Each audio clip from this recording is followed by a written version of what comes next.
72 members of the General Assembly made a decision going against what over 3 million Ohio voters chose last November. Anna, what should we watch out for?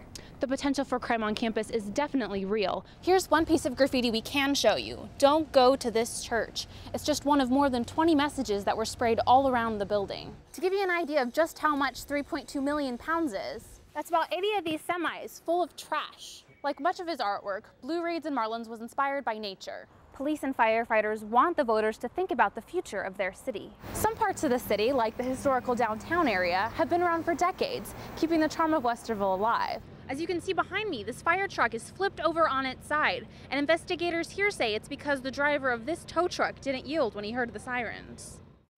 New toys are a Christmas morning staple. Yep. But this year, the Durbin family was grateful for a gift that came early. There was really nothing I wanted for Christmas other than to be able to be home with them, so I got what I wanted.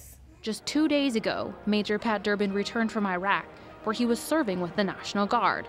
His wife and 3 kids thought this moment would never come. I wanted him home for a long time, and it's been hard for me because I missed him really bad. While he was overseas, Durbin missed 52 weeks worth of a favorite family tradition.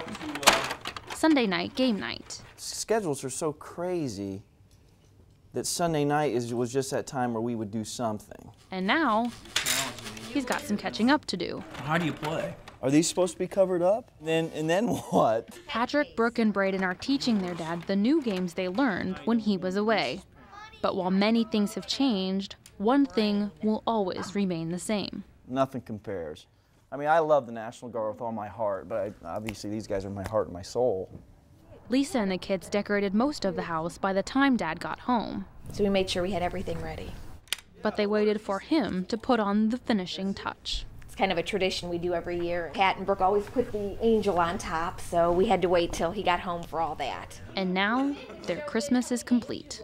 It was the best gift we could have asked for. I'm sure that's Anna Carrera, 10 TV News.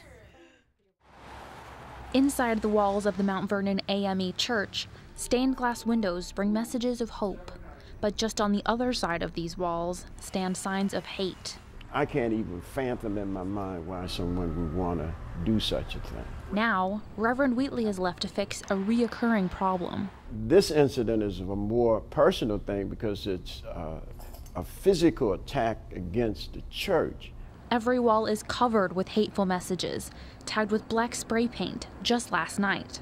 It's the second time the church has been vandalized this week, the 3rd time in the past year. Most of the messages are too obscene to be shown. Here's one piece of graffiti we can show you. Don't go to this church. It's just one of more than 20 messages that were sprayed all around the building. This type of behavior just can't be tolerated. Representative Carlton Weddington lives in the neighborhood and is very concerned about the attack on the church. As you look at the things that we hold sacred in our community, churches, schools, homes, I mean, these are things that are built on faith and should not be addressed in this manner. Weddington may consider legislation to strengthen punishments against vandals, but Reverend Wheatley says he will leave this problem in the hands of a higher power. There's a sick person who is spiritually sick. We are in the healing business in terms of helping people, in terms of broken lives. Anna Carrera, 10 TV News.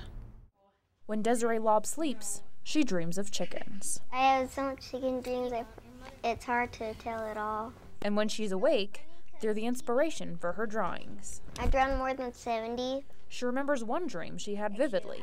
There was a chicken, and then there was another chicken, and then they had a wrestling match.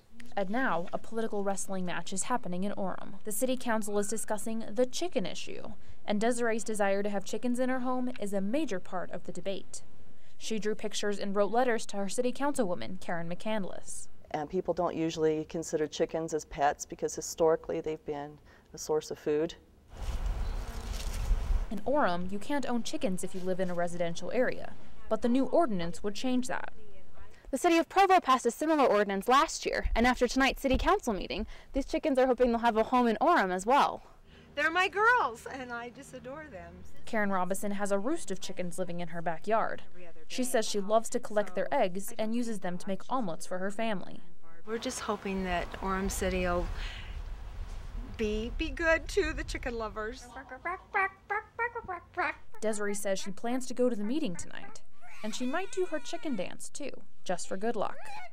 Anna Carrera, BYU Daily News, Orem.